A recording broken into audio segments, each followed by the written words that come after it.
vaping has rapidly become a global phenomenon. But what exactly is it?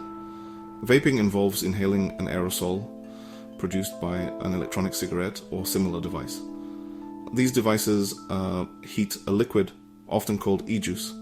This liquid typically contains nicotine, flavorings, and other chemicals.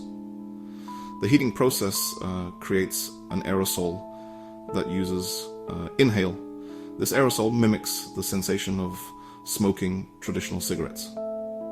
E-juice comes in a wide variety of flavors, which can be particularly appealing to young people. These flavors, ranging from sweet desserts to fruity concoctions, often mask the harshness of the nicotine. This can make vaping seem less harmful than smoking. However, the reality is quite different. Vaping, even without nicotine, exposes users to a range of potentially harmful chemicals. Many proponents of vaping tout it as a safer alternative to smoking, and even as a tool for quitting.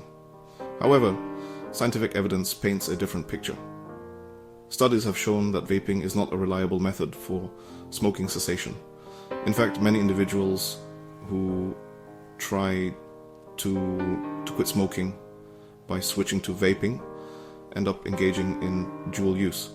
And this means they continue to smoke traditional cigarettes while also vaping. The high relapse rates among those who attempt to quit smoking through vaping are concerning. This suggests that vaping may not effectively address the underlying behavioral and psychological aspects of nicotine addiction. Furthermore, the availability of high nicotine e-liquids can lead to increased dependence. This makes it even harder to quit in the long run. Vaping is often perceived as a less harmful alternative to smoking. However, this perception is misleading.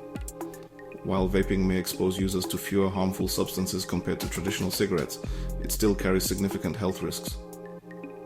One of the most serious concerns is the potential for lung injury. Numerous cases of severe respiratory illnesses, some fatal, have been linked to vaping. In addition to lung injuries, vaping has been linked to an increased risk of cardiovascular disease. Nicotine, a key ingredient in most e-liquids, is a known vasoconstrictor. This means it narrows blood vessels, which can lead to high blood pressure and other cardiovascular problems. Moreover, the aerosols produced by e-cigarettes contain various harmful chemicals, including formaldehyde, heavy metals, and volatile organic compounds. These chemicals can have detrimental effects on overall health. One of the most alarming trends in recent years has been the dramatic rise of youth vaping.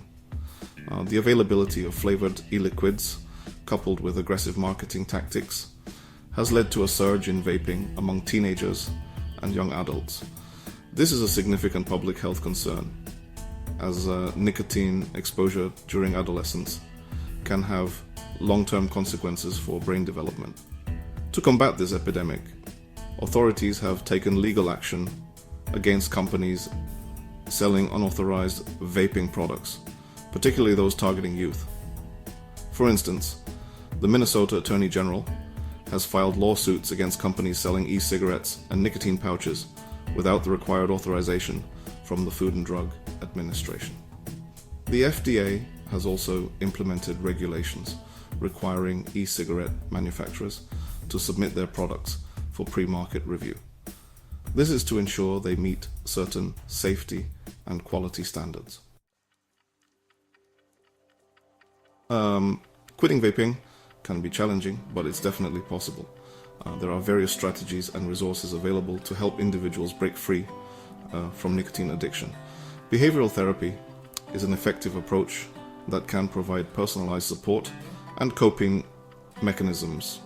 Nicotine replacement therapy, using products like gum, patches, or lozenges, can help manage cravings and withdrawal symptoms. Medications, such as bupropion and varenicline, are also available to assist with quitting vaping. These medications work by reducing cravings and withdrawal symptoms. Support groups, both in person and online, can provide a sense of community and encouragement for those trying to quit. Organizations like the American Lung Association offer resources and programs specifically designed to help individuals quit vaping. Remember, quitting vaping is a journey, and it's okay to seek help and support along the way. By utilizing the available resources and strategies, you can regain control of your health and live a vape-free life. In another video, we'll discuss smoking cessation. Please subscribe to Dr. GT channel for more free evidence-based health tips. Please also share and like the videos.